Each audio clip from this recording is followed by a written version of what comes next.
barriers pose in responding to a situation like this? Police and fire have a lot of experience with perimeter barriers. You see them on New Year's Eve, you see them at the UN. They know both how to put them up, how to take them down, and before they put them up, they are looking carefully at routes in and out. So virtually no impediment on them getting to the location where the person is in need of assistance. It is important to note that while the area is set aside for demonstrators of any kind that want to be there, it's not clear whether this person is a demonstrator yet, and that still remains to be seen.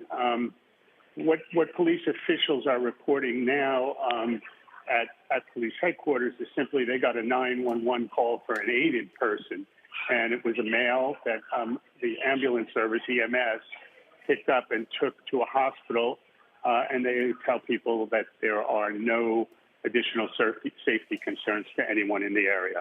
That's what they'll be saying now. All right, Richard Esposito. Richard, thank you so much for your insight and analysis on that still developing situation. We appreciate it. Talk to you later.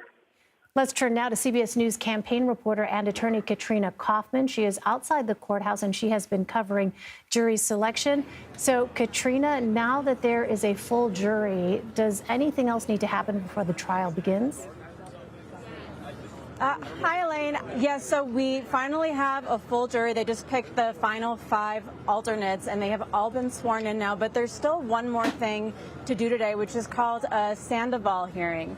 And this is when both sides are going to talk about what could be brought up if Trump gets on the stand. The prosecution had released a filing the other day that said they want to bring up a lot of his prior bad acts and misconduct, such as things related to the E. Jean Carroll trial, his fraud case, that he was not found to be credible on the stand, and he took the stand in that case, among many other things. So that will be debated before the judge, and then it will give Trump a better sense of what he might be impeached with or approached with on the stand if he decides to, in fact, testify in this case.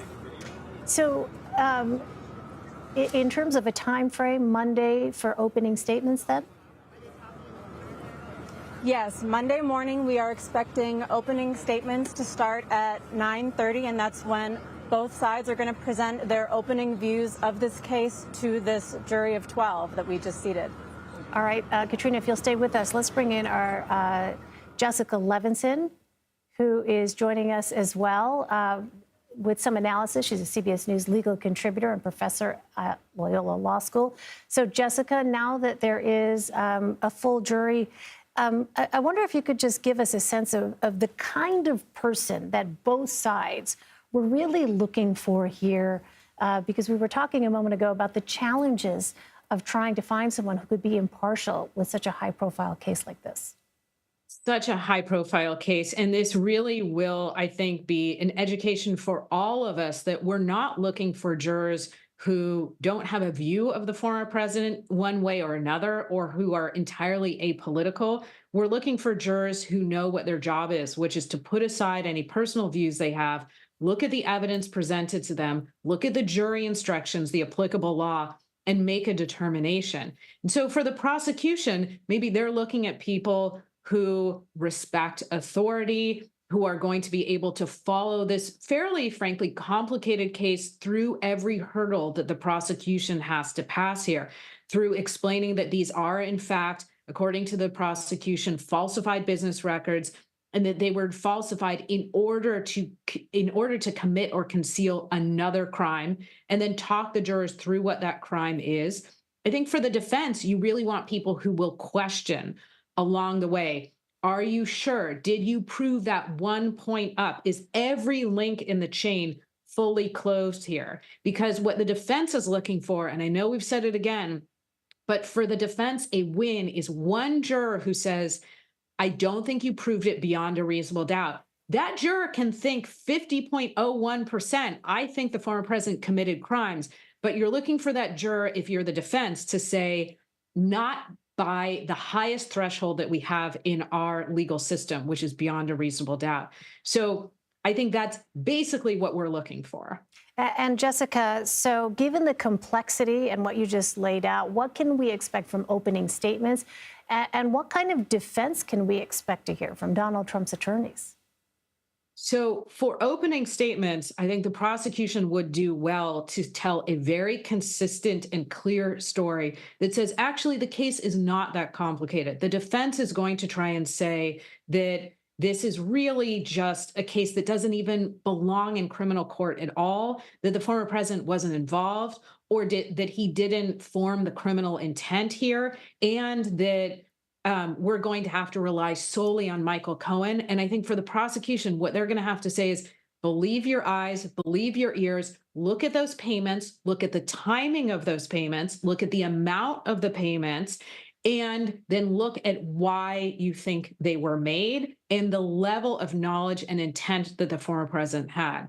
I think that the prosecution really needs to give a step-by-step roadmap for the jurors to say, we're going to start here, and then we'll lead you this way, then we turn right, then we turn left, et cetera. But to preview for them, there's a consistent story here, and it is absolutely provable. For the defense, very different. They just have to knock down a few of those building blocks in the house that the prosecution is going to try and make. The defense is just going to try and say that there's weakness in the joints of these arguments.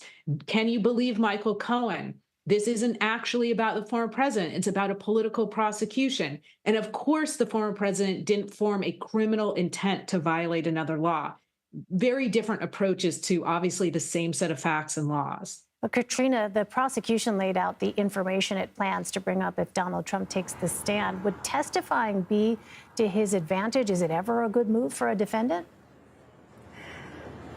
I mean, I think that testifying can be a good move for a defendant. I think in Donald Trump's case, it is not. I think that he has been shown to be unruly on the stand, to not actually answer the questions that were asked of him. At the civil fraud trial, the judge was very frustrated about the way he tried to politicize on the stand, the way he wasn't actually asking the direct question that was asked of him. And ultimately, he really found his testimony to be not credible. And when I was at the E. Jean Carroll trial, the judge was so concerned about his testimony that he limited it to just a few questions and only yes or no answers. He really curtailed it because he was concerned about Trump just saying whatever he wanted to, and he really wanted to be careful about what was said in front of this jury. All right, Katrina Kaufman, Jessica Levinson, thanks to you both. Really appreciate your insight and reporting. We're going to take a short break, but coming up, the latest developments following Israel's military response to Iran's missile attack last week. Stay with us.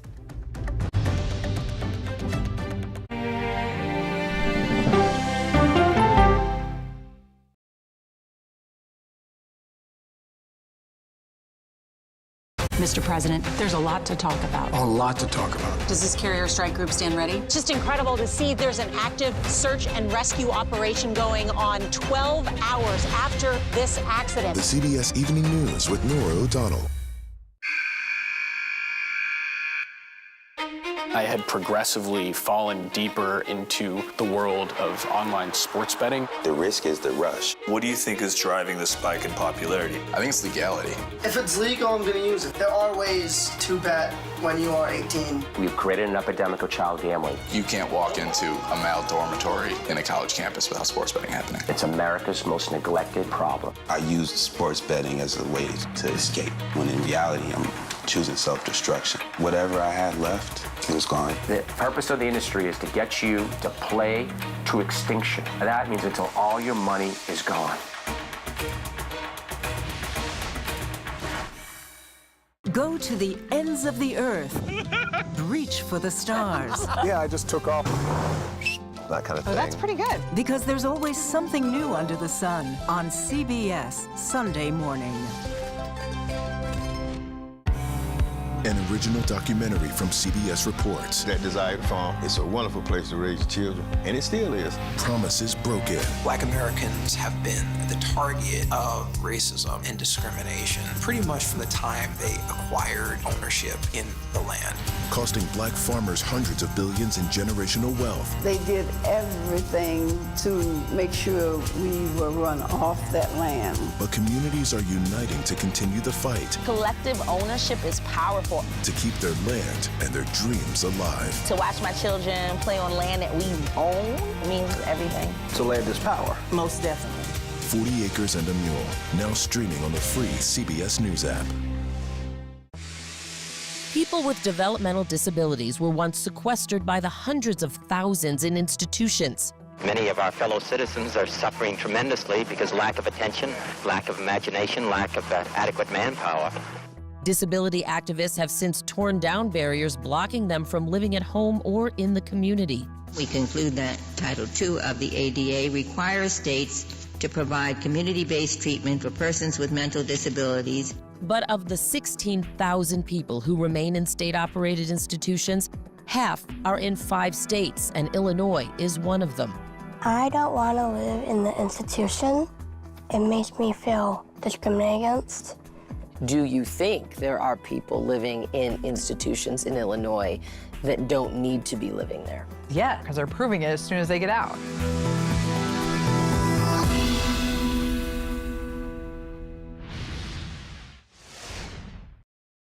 U.S. officials say Israel launched a limited attack against Iran overnight. Here's what we know so far. Iranian media says they shot down 3 drones near a major airbase and a nuclear site in central Iran. The UN's nuclear agency says the nuclear sites were not damaged. Iranian officials say there are no immediate plans to respond to today's attack. Now, this comes less than a week after Tehran launched a retaliatory strike against Israel for attacking an Iranian consulate in Syria this month. World leaders urged Israel to limit its response out of fear of spiraling regional tensions. CBS News foreign correspondent